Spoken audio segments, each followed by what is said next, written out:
Bonjour tout le monde et bienvenue à l'activité Connais-toi toi-même, une activité d'impact qu'on fait ensemble tous les dimanches vers 11 heures, heure du Québec où je suis. Donc, si vous êtes nouveau ici sur la communauté Vivre à coup de cœur, il faut savoir que tout ce qu'on fait ici, c'est en lien avec le bien-être, la santé mentale et le cheminement personnel. Moi, mon nom, c'est Stéphanie et puis je suis intervenante psychosociale depuis 28 ans maintenant. J'accompagne les gens dans leur cheminement personnel. Donc, on parle de passer d'un changement, une transition, des deuils, des fois aussi. On parle beaucoup d'anxiété, de différentes façons d'être dans nos relations, la communication, toutes ces choses-là. Et en fait, moi, je viens de l'école du travail social, mais je suis passionnée par tout ce qui touche à la psychologie, la connaissance de soi, le cheminement personnel, le symbolisme, j'adore ça. Tout ce qui est les archétypes, les rôles qui sont activés dans notre vie puis qui ont des impacts dans nos relations puis dans nos choix. Vraiment super important pour moi. Donc, à tous les jours, je vous partage différentes approches, des outils, des techniques, des exercices, des réflexions, des informations. Et je suis très, très, très présente pour pouvoir approfondir les sujets, explorer dans les commentaires. Donc, je suis très active sur les réseaux sociaux. C'est important pour moi d'être accessible. Je trouve que la santé mentale, le cheminement personnel, le soutien, l'accompagnement, ça devrait être pour tout le monde. Donc, vraiment, en ligne, sur mes réseaux, je suis très, très, très présente, généreuse, je pense aussi, parce que c'est important pour moi. Et si quelqu'un a besoin d'approfondir ou a besoin d'un accompagnement un petit peu plus pointu, bien là, c'est possible que je puisse rencontrer les personnes en individuel. Donc, c'est vraiment extraordinaire de pouvoir vous accompagner à tous les jours comme ça, puis de pouvoir partager ensemble ces moments-là où est-ce que on... Tu sais, il y a beaucoup d'entraide, il y a beaucoup de bonne volonté, je dirais, de bienveillance, parce qu'on sait très bien que chacun va avoir ses défis, chacun a ses épreuves, chacun a des choses à traverser dans sa vie, puis personne ne va le faire à notre place, sauf qu'on n'est pas obligé de le faire toute seule. Donc, c'est là que cet accompagnement-là, ce sentiment d'appartenance-là est très, très, très important. Donc, on fait ça à tous les jours depuis 7 ans et demi maintenant. Avant ça, je travaillais dans les organismes communautaires, donc à but non lucratif, et pendant 21 ans. Mais là, depuis 2018, je suis avec vous en ligne. Donc, très heureuse d'être avec vous, sans frontières, sans barrières, sans limites. Avec les réseaux sociaux, on peut connecter de partout, n'importe où. C'est merveilleux. Donc, le dimanche, qu'est-ce qu'on fait? Tous les dimanches, sans relâche, on est ici. Vous allez me trouver ici. Je ne serai pas ailleurs. Je suis là avec vous à 11 heures parce que c'est important. C'est un moment qu'on s'accorde pour vraiment prendre le temps d'explorer un petit peu en profondeur qui on est, puis comment on voit les choses, puis nos croyances, puis nos perceptions, nos interprétations des événements, de voir aussi comment ça va dans nos relations, comment on arrive dans nos relations, comment on prend nos décisions, comment on fait nos choix, puis on fait ça dans l'activité Connais-toi toi-même à travers le contact avec des jeux de cartes oracle. Comment ça fonctionne? Puis là, si vous connaissez l'approche de Carl Jung, vous savez, au niveau du symbolisme, c'est important. Vous savez aussi qu'il y a des archétypes qui existent puis qui sont activés dans notre vie, qui peuvent nous aider ou qui peuvent nous nuire. On ne sait pas. Donc, il y a tout ça. Et les jeux de cartes oracle, ça va nous aider à sortir du mental. Donc, c'est pas de s'installer le dimanche matin puis de réfléchir à quelque chose complètement intellectuellement, mais c'est de prendre contact avec les cartes qui vont sortir quand on va les brasser tantôt, puis on va sortir des cartes, on va les découvrir ensemble, et au contact de ces thématiques-là, de voir qu'est-ce qui émerge en soi. Donc, au contact de la thématique, qu'est-ce que je vois? Qu'est-ce qui vient à ma conscience? Est-ce que c'est un souvenir? Est-ce que c'est des paroles que j'ai entendues ou que j'ai déjà dites? Est-ce qu'il va émerger de moi peut-être le rappel d'une blessure que je porte ou un rêve que j'aurais oublié? C'est toutes des informations qui sont super importantes, mais que des fois, quand on est trop focus sur la réflexion purement intellectuelle, on ne voit pas ce qui se cache en arrière. Tu sais, Carl Jung aussi, c'est l'inconscient, puis c'est tout ça. Donc, c'est vraiment une approche que j'aime beaucoup. Puis, il y a plusieurs façons, plusieurs moyens d'aller puiser dans cette approche-là, des prises de conscience qui peuvent vraiment, vraiment nous aider. Donc, à toutes les semaines, sans relâche, depuis 7 ans et demi, je vous partage des jeux de cartes différents. Puis, parce que chacun des jeux de cartes va avoir une thématique différente à explorer, fait que je veux qu'on explore plein d'affaires. Et on va voir, selon les cartes qui sortent, qu'est-ce qui émerge en soi. Moi, je vais vous montrer un petit peu, je fais l'exercice avec vous, je vais découvrir les cartes avec vous, puis je vais vous dire ce que je vois en lien avec ces cartes-là, mais aussi, je vais vous partager comment vous pourriez utiliser ces cartes-là qui vont sortir dans votre cheminement personnel. Donc, ça voudrait dire que, oui, on utilise les cartes, mais vous pourriez avoir un cahier, crayon, une tablette, votre ordinateur à côté de vous, puis de poursuivre la réflexion, puis de noter vos réflexions, puis vos prises de conscience pour pouvoir approfondir au fil du temps. On ne fait pas ça aujourd'hui, puis c'est fini. Ça mijote. On continue d'approfondir et de voir autrement au fil du temps. Donc, c'est le fun de le noter aussi dans notre cheminement pour se rappeler des belles prises de conscience qu'on a faites.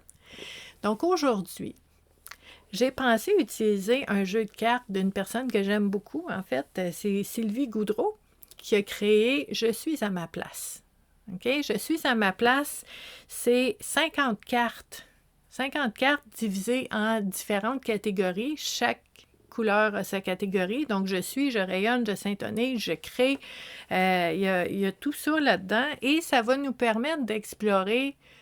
On ne va pas explorer les 50 cartes. On va les brasser. On va en sortir 3.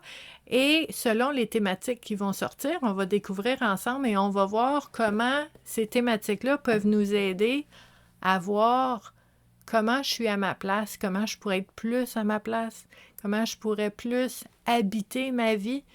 Je vous dis ça dans le sens que des fois, il y a certaines personnes qui vont me dire « Stéphanie, j'ai l'impression d'être une spectatrice dans ma propre vie. Je veux être un acteur actif dans ma vie. » là. Puis c'est légitime de vouloir ça.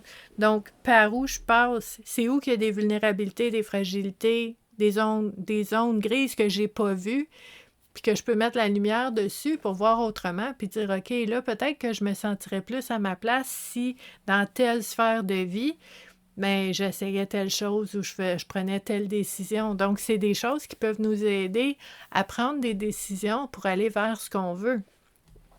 Puis vous allez voir, en fait, dans ce boîtier-là, il y a un livret. Le livret, je sais que Sylvie a mis beaucoup de temps dessus, puis il est très précieux, puis il est beau le livret. Sauf que dans l'activité Connais-toi toi-même, on met le livret de côté. On ne s'en sert pas. Pourquoi? Parce qu'un des objectifs de cette activité-là, pour moi, c'est que vous puissiez vous pratiquer à toutes les semaines à faire confiance à votre instinct, à votre intuition, à votre interprétation, puis à ce que vous voyez comme impact ou conséquence dans votre vie. Donc, ça veut dire qu'on tire des cartes, on ne va pas aller voir dans le livret qu'est-ce que ça veut dire, on va voir au contact de la thématique qu'est-ce que ça veut dire pour nous. Puis là, ça va devenir très, très, très personnalisé. Chaque personne va avoir un lien qui va faire avec la carte une réponse, une information, une question qui va émerger, mais qui va être très, très, très précise et en lien avec votre propre vie à vous. La réponse va être unique. Donc ça, je trouve ça important. Pourquoi? Parce que quand on se pratique à faire ça à toutes les semaines le dimanche, là, ben là, le mercredi, quand vous allez aller à quelque part que vous n'êtes jamais allé, puis vous allez rentrer là, puis là, vous allez ressentir des choses. Je suis bien ou je suis pas bien. Je ne sais pas pourquoi, j'ai aucune raison, je suis jamais allée là. Mais on va apprendre à faire confiance à notre instinct. On va avoir cette capacité-là de dire, peu importe ce que les autres pensent, puis peu importe ce que mon mental pourrait me dire, ben voyons donc, t'as pas de raison, il y a pas, y a pas de, t'as pas d'argument pour... Non, je le sens pas, je m'en vais. Tu sais, c'est cette confiance-là qu'on est en train de construire depuis 7 ans et demi, là. Ceux qui sont là depuis le début, là, vous êtes rendus bons. On met nos limites, on se fait confiance, on écoute. On écoute qu'est-ce qui... Moi, j'appelle ça des pop-up. Qu'est-ce qui monte? On l'écoute parce que c'est en lien direct avec nous, avec notre vie. Très important. Donc, dans ce jeu de cartes-là, on a les cartes vertes, c'est « Je suis ». Les cartes bleues, c'est « Je rayonne ». Les cartes mauves, c'est « Je crée ». Carte jaune, « Je syntonise ». On a une carte de gratitude. On a une carte rouge qui est une carte d'intégration. Et sur chacune des cartes, il y a une proposition de réflexion. Par exemple, je m'ancre. Je me branche à l'énergie de la Terre et de l'univers, laquelle circule en moi librement en toute harmonie. Comment je peux utiliser ça pour me sentir plus ancré dans ma vie? On pourrait regarder ici, je cultive le bien-être. Je prends conscience de mon état d'être et je l'aligne sur le bien-être en tout temps. Ensuite, je suis remplie de gratitude pour les infinies possibilités à ma disposition. Je suis reconnaissant car je reçois tout le soutien nécessaire à mon plein épanouissement. Ça ressemble un peu à une affirmation positive, hein? Mais ça peut aider dans les réflexions. J'accepte d'être et j'accepte d'occuper ma place. Je reconnais l'importance d'occuper consciemment ma place à partir de mon centre pour devenir pleinement l'être que je suis. Puis tu sais, quand on utilise un jeu de cartes comme ça, là, je suis à ma place, ben c'est pas de prendre la place à quelqu'un d'autre. C'est pas d'écraser les gens et de courir plus vite qu'eux autres pour arriver avant. C'est pas ça, prendre sa place. La place qu'on prend, ça n'enlève rien à personne d'autre parce que c'est notre place. Et chacun a son espace, a sa place à prendre puis à utiliser dans sa vie. Quand je ne prends pas ma place, ben, il y aura, vous savez comme moi, hein, il y aura toujours des gens qui en veulent plus de place, puis qui prennent plus de place que ce qui est accordé habituellement à chaque personne. S'il y a quelqu'un là qui peut pas parler, qui peut pas s'exprimer, qui peut pas bouger, qui se sent prisonnier puis qui a pas de place, c'est pas normal. On est supposé tout le monde d'avoir de la place dans notre vie. Donc, comment je fais pour prendre ma place? C'est la réflexion qu'on va voir avec ce jeu de cartes-là. Et dans un cheminement personnel, bien, comment on pourrait utiliser chacune des cartes qui va sortir pour nous aider à faire des prises de conscience qui peuvent nous aider à voir les choses autrement aussi. Donc, on brasse les cartes, je ne fais pas de l'ordre là, dans les catégories, on brasse les cartes comme ça, en ayant l'intention que les 3 thématiques qui vont sortir soient porteuses de réflexion, vraiment déclencheurs de prise de conscience, là, qui puissent vraiment changer quelque chose au quotidien pour améliorer notre vie, pour qu'on puisse mieux prendre notre place, la place qui nous revient, et la prendre de façon à ce que ce soit épanouissant pour nous, mais que ce soit aussi utile et aidant pour les autres. Ça, c'est le petit bout que moi, je rajoute. Parce que, oui, c'est correct de s'épanouir puis d'être bien soi-même, mais si je peux être bien puis aider les autres en même temps, bonus, j'aime ça. Fait que, on va y aller avec cette intention-là. Je sors 3 cartes et on va voir ensemble comment on peut explorer ces différentes cartes-là. Donc, la première carte qui est sortie, c'est une carte jaune, je syntonise, et la carte numéro 8. Donc, j'accepte de remettre en question mes croyances et mes programmations. Je reconnais les croyances et les programmations qui me servent et celles qui me nuisent. Ça commence sur les chapeaux de roue ce matin. Donc, on pourrait, à ce moment-là, je ne vous dis pas que tout est réglé en dedans d'une demi-heure, là, mais pour commencer la réflexion avec une carte comme ça, on pourrait se poser la question, premièrement, parce qu'il y a une différence entre les croyances et les programmations.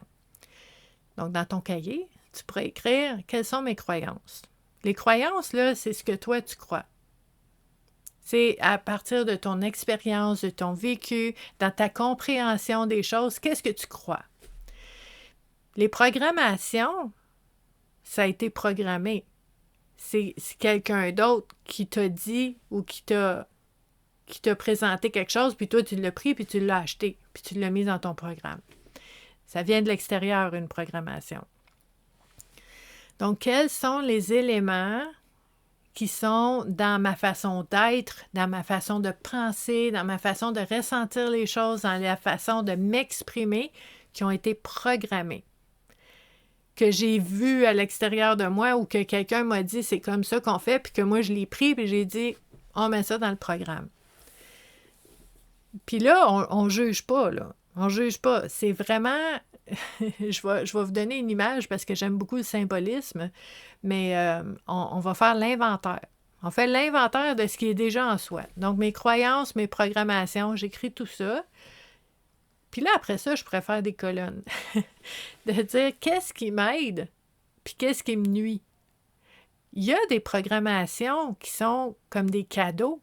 Quelqu'un m'a donné ça, je l'ai pris sans poser de questions, mais ça m'aide tellement, je suis tellement contente d'avoir eu ça, ça se peut. C'est pas parce que ça s'appelle programmation que c'est mauvais, OK? Mais c'est là qu'avec la capacité de recul, on veut regarder chacune des programmations, chacune des croyances, puis de dire, est-ce que ça m'aide ou ça me nuit? Puis là, peut-être qu'il y a certaines croyances ou certaines programmations que vous allez dire, je ne sais pas si ça m'aide ou ça me nuit, mais ça me sécurise, par exemple. De penser ça, je me sens en sécurité. C'est intéressant. Faites une 3e colonne, c'est correct. Puis, on n'est pas là, je l'ai dit tantôt, on n'est pas là pour juger, on est là pour observer qu'est-ce qui est là, puis essayer de faire de l'ordre un peu là-dedans. Fais-toi des colonnes pour essayer d'avoir un portrait de qu'est-ce qui se passe en toi. Parce que chaque croyance, puis chaque programmation qui roule, même si c'est en arrière-plan, là, elle a des impacts sur chacune de tes décisions, sur chacun de tes choix, sur ta façon d'être dans tes relations, sur avec qui c'est facile, puis avec qui c'est plus difficile. Il y a des croyances en arrière de ça. Il y a des programmations en arrière de ça. Donc, c'est super important d'essayer de voir qu'est-ce qui m'aide, qu'est-ce qui me nuit. Puis qu'est-ce qui m'aide? Bien, qu'est-ce qui m'apporte la légèreté, qui est sain, qui est bon, qui est doux. Puis qu'est-ce qui me nuit? Bien, qu'est-ce qui est compliqué? Qu'est-ce qui est complexe? Qu'est-ce qui est difficile? Qu'est-ce qui est dur? Qu'est-ce que j'ai l'impression de porter comme un fardeau? C'est ça, la définition. Ensuite de ça, si vous avez de la difficulté à choisir une catégorie, faites-en une autre. Puis mettez-la dans une autre catégorie. L'important, là, c'est pas un devoir, ça. C'est un exercice que vous faites pour vous. L'important, là, c'est que tu fasses l'inventaire puis que tu sois plus conscient de ce que tu portes en toi.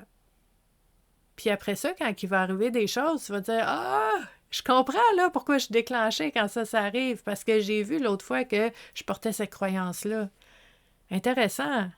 C'est fascinant. Ça ne veut pas dire que tu vas tout changer, mais maintenant, tu en es conscient. Puis c'est déjà beaucoup. C'est déjà une première étape. Donc ici, on nous dit « Je reconnais les croyances et les programmations qui me servent et celles qui me nuisent. » Oui. Il y a un mot sur cette carte-là. Le premier. J'accepte. Ça, c'est un autre exercice. Est-ce que j'accepte que certaines de mes croyances sont peut-être plus nécessairement à jour? Peut-être que certaines de mes programmations sont plus adaptées à la vie que je veux avoir à l'avenir. Encore là, ça peut être insécurisant. Je ne vous dis pas de changer quoi que ce soit. On en prend conscience. On veut juste voir clair. Parce qu'après, quand on voit clair, quand ça sera le temps de faire le ménage, c'est pas tout de suite. Maintenant, on fait l'inventaire.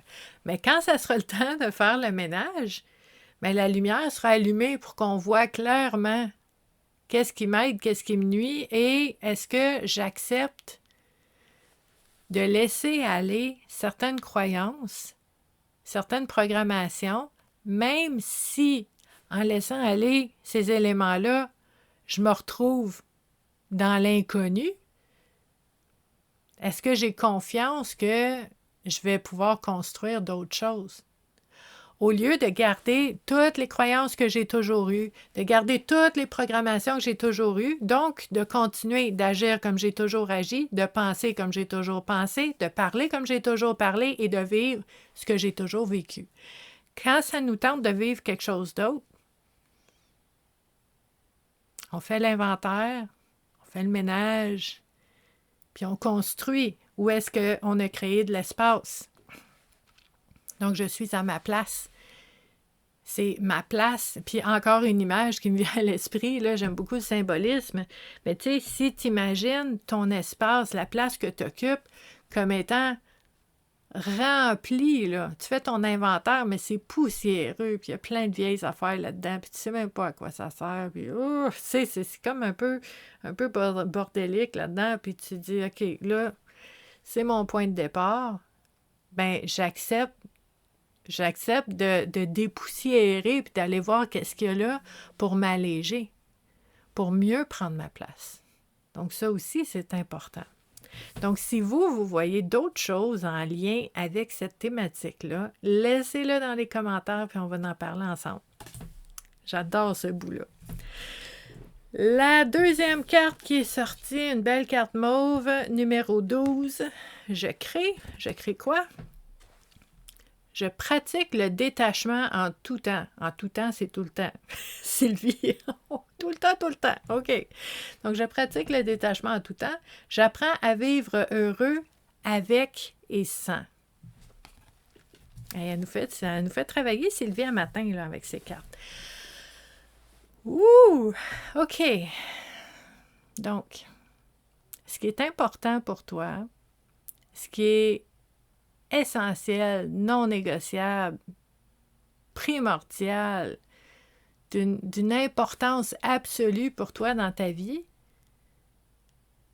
ben c'est ça l'élément qui te garde à un certain endroit. C'est un peu comme s'il y a quelque chose qui prend tellement de place puis qui est tellement important, ça peut devenir une prison, si on parle en symbolisme. Puis on reste attaché à ça. C'est pas facile comme réflexion parce qu'il y a des très belles valeurs là, qui sont importantes pour nous. La bienveillance, la générosité, le respect, c'est super important. Mais comment je fais? Par exemple, si je parle de ma famille, de mon conjoint, si vous parlez de vos enfants, vous parlez de vos collègues, de votre travail est tellement important pour vous, puis c'est significatif, puis ça fait du sens, puis ça vous nourrit, puis c'est tellement bon. Je pratique le détachement en tout temps. J'apprends à vivre heureux avec et sans. OK? Ça, c'est comme une réflexion d'aller déconstruire des éléments dont on était certain d'avoir besoin et d'aller explorer si peut-être ce serait possible d'être heureux, d'être serein, d'être complet, d'être épanoui, même si je ne pouvais plus faire mon travail que j'adore. Est-ce que je pourrais être heureuse, épanouie? Est-ce que je pourrais être bien? Même si j'avais plus accès à quelque chose ou à quelqu'un qui est important pour moi. Est-ce que je serais capable d'être épanouie, d'être bien, d'être heureuse? Cette réflexion-là nous amène, puis je vous dis, c'est pas en 30 minutes qu'on fait ça, là, mais cette réflexion-là nous amène à explorer, est-ce que c'est possible pour moi d'être ma propre alliée, d'être mon propre épanouissement, d'être OK, peu importe qu'est-ce qui arrive. Puis là, je vous dis, tu sais, on n'est pas con, là. Je veux dire, tout le monde, il y a des choses qu'on ne veut pas vivre, puis on aimerait mieux vivre telle chose, puis on ne cherche pas le trouble, certainement. Mais de dire, peu importe qu'est-ce qui arrive, est-ce que Est-ce qu'il y a un espace en moi où est-ce que je sais que je peux toucher à l'équilibre, au bien-être, au fait d'être complète et d'être exactement qui je suis et à ma place, peu importe les tempêtes autour, peu importe les attachements autour. C'est une grosse réflexion. Puis vous, là, si vous voyez d'autres choses au niveau du détachement, comment vous définissez le détachement? Qu'est-ce que ça veut dire? Comment on fait ça? De quoi on peut se détacher? De qui? Qu'est-ce que ça veut dire? Puis, en fait, ce qui me vient en tête aussi, c'est que je pratique le détachement en tout temps. Elle dit pas de le faire. Elle dit « je pratique ». Parce que Sylvie, elle sait comme moi, c'est pas facile. OK. Non. Fait que c'est pas un objectif à atteindre, puis à faire, puis d'être dur envers soi-même, puis de se traiter de non quand on n'est pas capable. Je me pratique, tu te pratiques, pratiquons-nous. Pratiquer, ça veut dire des fois ça fonctionne, puis des fois ça fonctionne pas. Je continue de me pratiquer. Puis c'est cet état de liberté d'être. De dire, peu importe les tempêtes à l'extérieur, si moi, je peux être en équilibre, puis je peux être bien à l'intérieur de moi-même, je vais tendre vers ça. C'est ça, se pratiquer. OK? Donc, si vous voyez autre chose, OK, vous pouvez le nommer dans les commentaires, puis, tu sais, j'apprends à vivre heureux avec et sans. Bien, je vous donne un exemple. Peut-être que, par exemple, ah oui, j'ai un bon exemple. Moi, j'accompagne quand même plusieurs personnes depuis les années, là, puis surtout dans les dernières années, depuis la pandémie, là, il y a beaucoup d'anxiété, d'anticipation, de performance, puis de vouloir toujours être au top. Là, il y en a beaucoup, beaucoup, beaucoup depuis la pandémie, je vous dirais, j'ai remarqué ça. Donc, l'épuisement professionnel. OK? Si tu es dans ton travail, puis tu adores ton travail, puis tu es compétent, puis tu es compétente, puis tu as du talent, puis tu es recherché, puis tu es reconnu, puis tu es encensé, puis tu as eu des trophées, puis tu as eu des médailles, puis tu as eu des certificats, puis tu es super bonne, puis à un moment donné, tu es brûlé. Tu es brûlé raide, puis là, ton médecin te dit « tu es en arrêt pendant 3 mois. » On vient de t'enlever ça, là, pendant 3 mois. Qui suis-je? À quoi je sers? Qu'est-ce que je fais? Je suis heureuse avec et sans. OK? Donc, là, on parle d'épuisement professionnel. Qu'est-ce qui nous a amené là? C'est quoi les signes, les symptômes pour pouvoir prévenir à l'avenir? C'est une chose, là.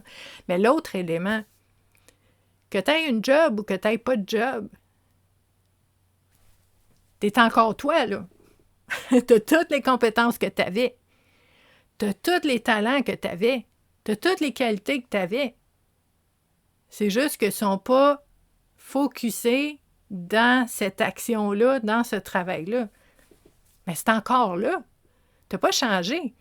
Donc, tu peux être compétente avec ou sans un emploi. Tu peux utiliser ces compétences-là autrement, ailleurs. C'est une question de comment je me perçois. Puis quand on regarde la thématique « Je suis à ma place », bien si pour toi, tu dis « Moi, je suis vraiment à ma place », puis moi je le sens ça, là. Honnêtement, là, je suis comme là, ce que je fais depuis 7 ans et demi, là, je suis vraiment à ma place. J'ai toujours été à ma place depuis 21 ans en travail social, en intervention. J'adore ça. Toujours été excellente là-dedans. Mais depuis 7 ans et demi, là, comme travailleur autonome, là, ma place, là, elle est parfaite. OK? Mais je ne vais pas faire ça jusqu'à 102 ans. Je vais-tu être moins bonne ou moins utile ou moins... Tu sais, quand je vais arrêter, je vais avoir tout ça, là, encore dans moi. Je vais le donner autrement. Je vais faire autrement. Donc, ce n'est pas l'emploi.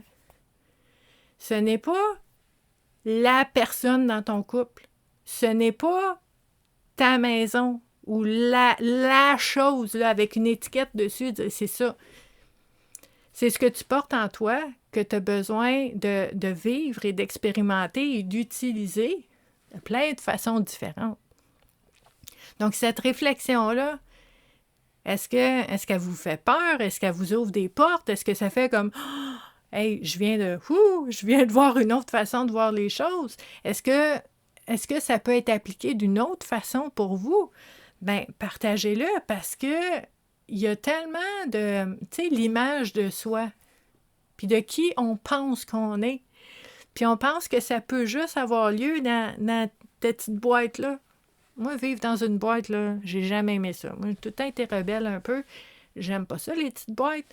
Puis je veux faire comme ça me tente de faire, à ma façon, avec beaucoup de créativité et d'imagination. Puis c'est ça que je vous dis, il y a plein de façons d'être qui tu es. Puis là, dans ton carnet, tu pourrais explorer ça. Comment je peux continuer d'être qui je suis, mais dans d'autres circonstances, dans un autre milieu, d'une autre façon. Puis c'est tellement intéressant d'aller imaginer d'autres façons de faire. On se sent bien moins pris dans ce temps-là, là, parce qu'on a plein d'options. Il y en a plein d'options. Donc, si vous voyez autre chose, laissez-le dans les commentaires. On va en parler ensemble. La troisième carte, c'est encore une carte jaune, je syntonise. La carte numéro 4 qui dit « J'accepte les élans de mon être intérieur. Je reconnais les pulsions qui proviennent de mon moi supérieur alors qu'il me guide et m'incite à prendre des directions que je n'aurais pas envisagées. » Oh, ça, je trouve ça excitant. Ça, c'est le fun. Ça, là, c'est comme... Moi, j'étais comme ça avant. Hein? Moi, je suis Capricorne, hein, de signe solaire. Puis quand j'étais plus jeune, là je commence à lousser un peu, là, mais quand j'étais plus jeune, hey boy, c'était de même, puis de même, puis de même. Puis on suivait les étapes, puis tu peux croire que j'avais un plan. Il y a tellement d'options. Il y a tellement d'options qui sont encore plus le fun que notre plan. Ça, je l'ai découvert. Je vous dirais, là, ça fait proche 20 ans, là, que vraiment, j'ai laissé, tu sais, l'anxiété, la performance, l'espèce d'anticipation de vouloir tout contrôler pour pas avoir de surprise. Fini, ça. C'était stressant, puis c'était plate. C'était plate. Il n'y en avait pas de surprise. Il n'y en avait pas de, tu sais, de dire, moi, ce que j'aimerais, c'est vivre telle chose. Puis là, la vie te présente 3 façons différentes que tu peux vivre ça.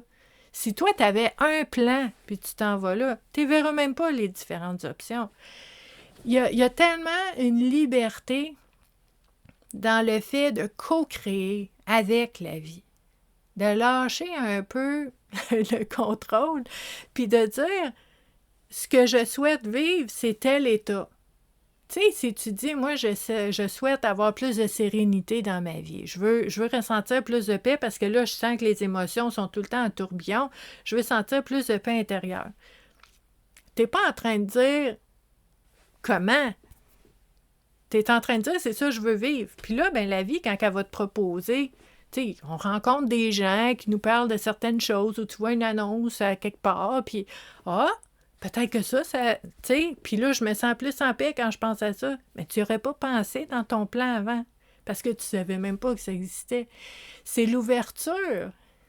C'est cette ouverture-là qui est magnifique, d'ouvrir la porte, puis de se donner la permission d'explorer. La vie, c'est grand, la vie, c'est vaste. Tu sais, s'il y avait un catalogue, j'adore les images, s'il y avait un catalogue, un immense catalogue avec toutes les expériences qui est possible de vivre dans une vie d'humain sur la Terre. C'est immense, là. Puis là, toi, t'es là. Moi, j'étais là aussi, puis je faisais un plan. Puis ça rentrait tout sur une page. C'est immense, le catalogue de ce qu'on peut vivre. Donc, pour moi, c'est ça que ça vient chercher, cette carte-là. Les élans de mon être intérieur, c'est les pulsions qui sont là. C'est comme une envie qui pop-up, puis que là, tu fais comme, mais ça fait pas de sens. Ça ne fit pas avec mon plan. Ça ne fit pas dans les étapes de mon plan. C'est là. Ça n'arrive pas pour rien, là. Ça vient de se réveiller, ça. Pouf! Puis là, nouvelle info. Est-ce que je peux m'accorder d'aller vers ça? Est-ce que j'accepte mes élans intérieurs? Puis j'adore cette carte-là parce qu'elle nous parle de direction dans la vie qu'on n'aurait jamais imaginé. Puis moi, j'en ai tellement vécu de ça. Je te dis, dans les 20 dernières années, là, il y a eu des moments où est-ce que je me disais, la vie est tellement plus créative que moi je peux être, puis moi je suis très créative, là. Mais la vie, c'est incroyable ce qu'elle peut mettre sur ton chemin pour t'amener vers d'autres choses. Puis je vous le dis, là, je l'ai vécu, ça peut passer par une épreuve, ça peut passer par quelque chose de dur, mais qu'après, avec le recul, tu te dis, hey, depuis qu'il est arrivé ça, là, j'ai rencontré telle personne, ça m'a amené à telle place, puis je suis tellement bien. On l'aurait jamais choisi dans le catalogue, parce que c'était pas le fun. Mais ça nous a quand même amené à quelque part. Donc, il y a comme une notion pour moi en lien avec cette carte-là qui vient avec la confiance en soi et la confiance en la vie. OK? Puis, surtout la confiance en soi. Parce que quand tu peux te dire un jour, peu importe ce que la vie m'envoie, je sais que je vais être correct. Parce que je me connais. J'ai des forces, j'ai des talents, j'ai des qualités. Je suis entourée, j'ai des bonnes personnes autour de moi, je sais comment aller chercher de l'aide, je sais comment aller chercher des infos, peu importe ce qui arrive, je vais être correct. Ça ne veut pas dire que je vais choisir les épreuves dans le catalogue, là, mais ça veut dire que j'ai confiance en moi. Peu importe ce qui arrive, je vais être correct. Puis quand tu pars comme ça, mettons qu'il y a une épreuve qui te tombe dessus, parce que souvent on ressent que ça nous tombe dessus, bien, si tu es déjà dans un état d'esprit ou est-ce que tu es sûr que tu vas être correct, mais tu commences, ton point de départ, il est quand même plus énergique et mieux adapté que si tu es toujours dans « Ah, c'est dur, c'est lourd, c'est jamais facile pour moi ». Vous voyez, je vous parle souvent de prévention, hein, mais c'est parce que c'est important la prévention. Il faut prendre soin de soi maintenant pour être heureux et bien maintenant, pendant qu'on prend soin de soi, mais cet élément-là, à tous les jours, prévient. Parce que c'est pas à savoir s'il va arriver quelque chose, c'est quand il va arriver quelque chose, parce que la vie, il y a plein de choses qui arrivent. Quand il va arriver quelque chose qui va être plus lourd, plus difficile, bien, je vais avoir déjà des bonnes habitudes, une bonne hygiène de vie, une façon de voir les choses qui est plus axée sur les solutions ou sur les forces. Puis, c'est comme si je pratique ça tout le temps parce que ça va me servir un jour. Puis c'est là d'écouter ces élans intérieurs pour pouvoir suivre ces élans-là. Puis, écoute, moi, là, il y a... Attends, c'est quand? Vivre à coup de cœur, là, ça a été une idée embryonnaire en 2016 quand même. J'ai commencé en 2018, là, mais j'ai commencé à y penser en 2016.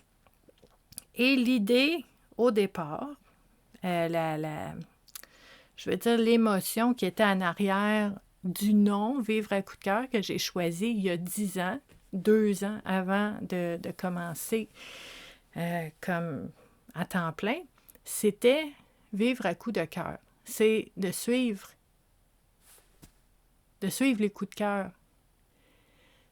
d'écouter, d'observer, de remarquer les élans qui font comme « Ah, ça, j'aimerais ça. Ah, ça serait le fun. » Puis là, lui, chute. Parce que la boîte a trouvé des raisons, là, puis des arguments de ne pas faire, là, chute. Je le sens, j'y vais. OK? C'était ça, vivre à coup de cœur. Puis imagine, là, ça fait 21 ans que je travaillais dans le communautaire, j'étais habituée d'être salariée, de travailler pour quelqu'un d'autre, puis j'avais ce rêve-là. Puis à un moment donné, ça a été l'élan, puis de dire « Chut! Je me lance, j'y vais. » Puis je l'ai fait. Puis nous voici 7 ans et demi plus tard. C'était ça, vivre à coup de cœur.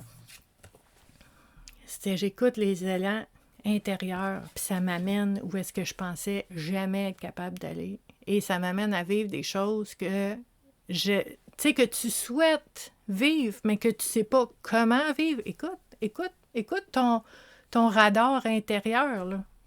C'est pas pour rien qu'on a des élans et des pop-up d'une pensée ou d'une, pas une réflexion, là, pas notre cerveau, là, mais une pensée qui pop-up dans notre tête ou une émotion qui arrive ou tu sais, tu es attiré par quelque chose que tu entends parler, ben c'est parce que, vas-y. Puis c'est ça à quelque part, d'aller syntoniser comme une radio. Il y a plein de fréquences, puis là, ça réveille quelque chose. Moi, je me branche là. Ouh, je le sens, ça va être bon. Même si lui, écoute, c'est pas pour rien qu'on a ces élans-là. Donc, on regarde dans les commentaires ce que ça veut dire pour vous aussi. Puis je vous dis pas non plus d'être insouciant puis irresponsable puis de partir selon les élans comme ça. Je vous dis d'aller l'explorer, de vous donner la chance au moins d'aller voir s'il y a quelque chose à faire avec ça. C'est juste de se donner une chance de prendre notre place. OK? Donc, j'espère que vous avez apprécié cette activité-là. Je vous invite à la partager si vous aimez ça. Puis, je vous souhaite une très belle journée et je vous dis à dimanche prochain. On recommence avec un autre jeu de cartes et d'autres réflexions.